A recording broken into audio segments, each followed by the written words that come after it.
কয়েক মাস আগে তাদেরই শহরে থাকা একটি ছেলে নিতিনের সঙ্গে তার বিয়ে হয়েছে। জিনিয়ার শ্বশুরবাড়িতে সে এবং তার স্বামী ছাড়া তার শাশুড়ি মা, এক ভাসুর এবং এক জা আছে। জিনিয়ার সাথে তার বড় জায়ের একেবারে আকাশ পাতাল সম্পর্ক। জিনিয়া যেরকম মডার্ন এবং শিক্ষিত, তার জা ঠিক ততটাই বোকা এবং সেকেলে ছিল। এমনিতে তাদের এক বাড়িতে থাকতে কোনো সমস্যা হয় না।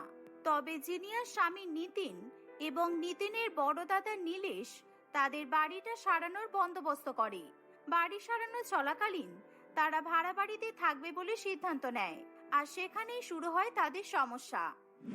আর কোনো বাড়ি পেলে না, শেষমেশ এমন একটাই বাড়ি পেলে যেখানে মাত্র একটাই ঘর আছে। আমরা 5 জন মিলে একটা ঘরে থাকবো। 5 জন কেন থাকতে যাব? মা তো বলল মাসির বাড়ি চলে যাবে।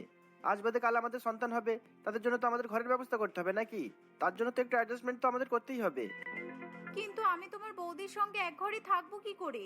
ও সারাদিন রেডিওতে পুরনো যুগের গান শুনতে থাকে। এখন রেডিওতে গান কারা শোনে বলো তো?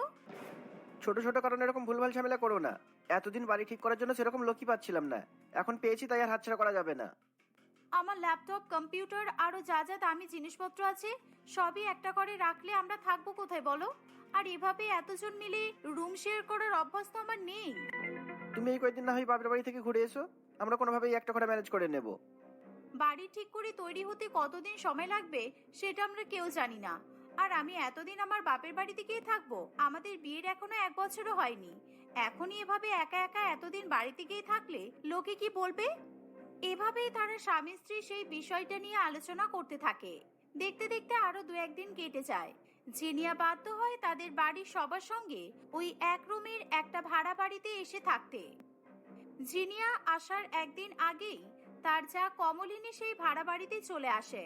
সেখানে এসে কমলিনী নিজের মতো করে ঘরটাকে সাজিয়ে নেয়। আর জিনিয়া আসার পরে সেই ঘরের অবস্থা দেখে তার চোখ কপালে উঠে যায়। কমলিনী তাদের ঘরের মাঝখানে একটা বড় চাদর টাঙিয়ে রেখেছে। এটা দেখে জিনিয়ার মাথা আরো গরম হয়ে যায়।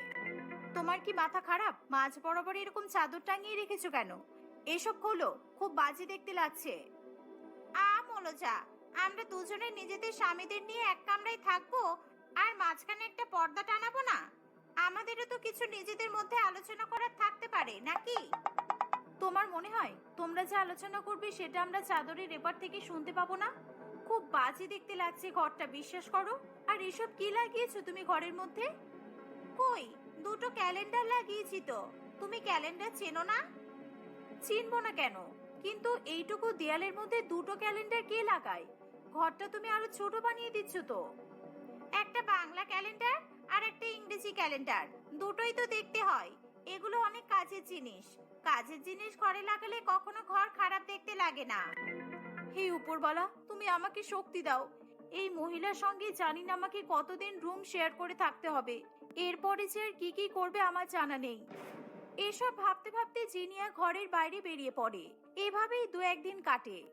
জিনিয়া নিজের রাগ সবসময় কন্ট্রোলে রাখার চেষ্টা করে, কিন্তু কখনো কখনো তার জায়ের ব্যবহার এবং তার একগুঁয়েমি জিনিয়ার মাথা একেবারে খারাপ করে দেয়। এমনই একদিন জিনিয়া নিজের বিছানায় বসে কাজ করছে, এমন সময় হঠাৎ করে তার যা একটা উনুন নিয়ে এসে সেই ঘরের মধ্যেই রান্না করা শুরু করে দেয়। উনুনের ধোঁয়াতে জিনিয়ার শ্বাসকষ্ট শুরু হয়ে যায়। এই বাড়িতে আর কোনো ঘর নেই ঠিকই, তবে একটা রান্নাঘর তো আছে। সেখানে না গিয়ে এখানে কেন রান্না করতে এলে? তুমি কি ইচ্ছা করে আমাকে কষ্ট দিতে চাও? তোমার কি মাথা খারাপ হয়ে গেছে একেবারেই? তুমি জানো না আজকে কি বার? আজকে মঙ্গলবার, আর মঙ্গলবারের দিন আমি নিরামিষ খাই। আমি ওই একই রান্নাঘরে তোমাদের মাছ মাংসের সঙ্গে নিজেদের নিরামিষ খাবার রান্না করব? তাহলে ঘরের বাইরে গিয়ে রান্না করতে। ঘরের ভেতরেই উনুন নিয়ে আসার কি দরকার ছিল? কেসে কেসে তোমার জীবনটা চলে যাচ্ছে। তুমি যে কি বলো না, বাইরে গিয়ে কি রান্না করে যায়? আশেপাশের বাড়িতে কত লোক আছে বলো তো? সবাই আমার রান্নার সুন্দর গন্ধ পেয়ে যদি আমার খাবারে লোভ দেয়, তখন তো পেট খারাপ হয়ে যাবে আমার, আর পেট ব্যথায় কষ্ট পেতে হবে আমাকেই। জিনিয়া কমলিনীর কথায় আর কোনো উত্তর না দিয়ে নিজের বিছানায় চুপ করে শুয়ে থাকে। যেদিন থেকে জিনিয়া এবং তার যা একই ঘরে থাকা শুরু করেছে, সেদিন থেকে জিনিয়া তার স্বামীর সঙ্গে প্রাণ খুলে 2টো কথাও বলতে পারে না। সবকিছুতে তার যা তাদের স্বামী স্ত্রীর মাঝখানে চলে আসে। এমনই একদিন জিনিয়া এবং নিতিন নিজেদের মধ্যে নানান রকমের আলোচনা করছে এমন সময়, তুমি যখন আমাদের বেবিদের জন্য ঘর বানাচ্ছ তখন কিন্তু দুটো ঘর বানাবে। একটা রুমের কালার করবে ব্লু আর একটা পিঙ্ক কালারের। রুমগুলো ছোট হলে অসুবিধা নেই, তবে আলাদা রুম যেন হয়, ঠিক আছে? ব্লু আর পিঙ্ক কেন? অন্য কোনো কালার নয় কেন? কারণ আমি আমার ছেলের নাম দেব বাবলু আর মেয়ের নাম দেব পিঙ্কি। তাই বাবলুর ঘরের রং হবে ব্লু আর পিঙ্কির ঘরের রং হবে পিঙ্ক। এই বলে তারা নিজেদের মধ্যে হাসাহাসি করতে থাকে। এমন সময় হঠাৎ করে চাদরের পেছন দিক থেকে কমলিনী মিষ্টি নিয়ে জিনিয়ার বিছানার দিকে আসে। সেখানে এসেই সে অল্প অল্প ফুল নিয়ে জিনিয়ার মাথার দিকে ছুঁড়তে থাকে। এ কি কি করছো তুমি? মাথাটা কি একেবারে খারাপ হয়ে গেল তোমার? দেখেছো নিতিন, এসব আমাকে সারাদিন সহ্য করতে হয়। মাথা খারাপ হবে কেন? তুমি এত বড় একটা খুশির খবর দিলে, সেটার জন্যই তো ফুল মিষ্টি নিয়ে এলাম।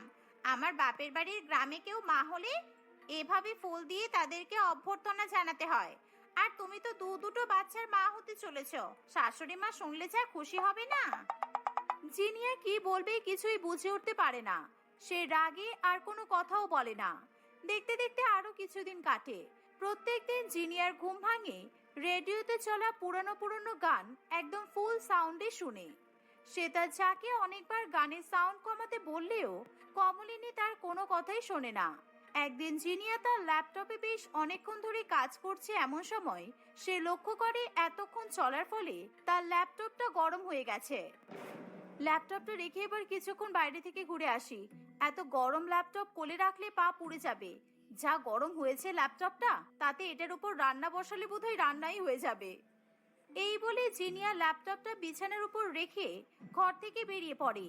কিছুক্ষণ পরে সে যেটা দেখে সেটা দেখার জন্য সে একেবারেই প্রস্তুত ছিল না।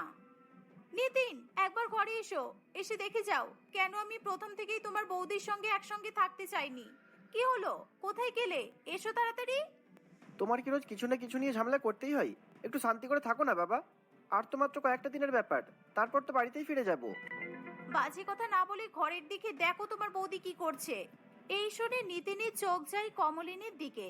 কমলিনীর কাণ্ড কারখানা দেখে নিতিন নিজের হাসি আটকে রাখতে পারে না। তাকে হাসতে দেখে জিনিয়া আরো বেশি রেগে যায়। কি ব্যাপার বলো তো বৌদি? তুমি হঠাৎ ল্যাপটপের ওপর চায়ের বাসন বসিয়ে দিয়েছো কেন?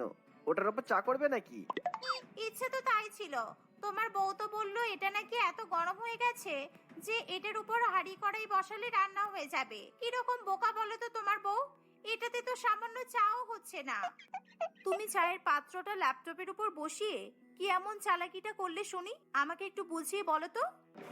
হাঁড়ি কড়াই বসালে এই পাতলা